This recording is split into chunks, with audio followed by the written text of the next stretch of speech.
அன்னை அபிராமியின் மகிமை.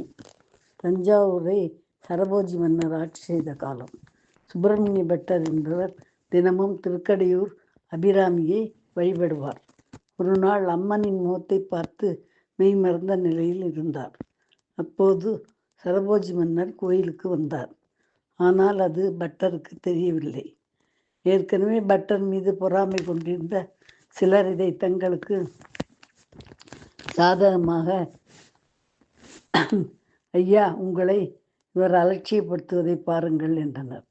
மன்னரும் அதை நம்பி பட்டரிடம் இன்று என்ன திதி என்று கேட்டார்.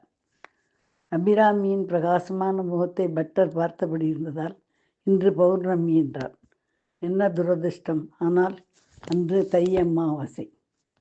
கோபப்பட்ட மன்னர், இரவு நிலா வராவிட்டால் உமக்கு மரண தண்டனை என்றார். சுய நினைவுக்கு வந்த பட்டர் தன் தவறை உணர்ந்தார். தன்னை காப்பாற்றும்படி அம்மனை வேண்டினார். அமாவாசை என்று எப்படி நிலா வரும் என்று அங்கு இருந்தவர்கள் சிரித்தனர். அன்னை அபிராமி மீது அந்தாதி பாடல்களை பாடினார்.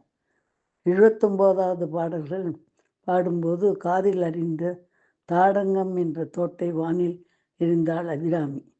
அது முழு நிலவாக பிரகாசித்தது. இதை பார்த்ததும் மன்னிப்பு கேட்டார் மன்னர். இந்த நிகழ்ச்சி தை அமாவாசை என்று இன்றும் விழாவாக நடக்கிறது.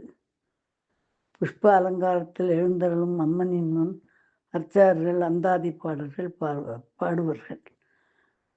மாங்கல்ய தோஷம் உள்ள பெண்கள் பழைய தாலியை உண்டியலிலும் புது தாலியை அம்மன் பாதத்திலும் வைத்து கட்டிக்கொள்கின்றனர். என்னை அபிராமியின் மகிமை.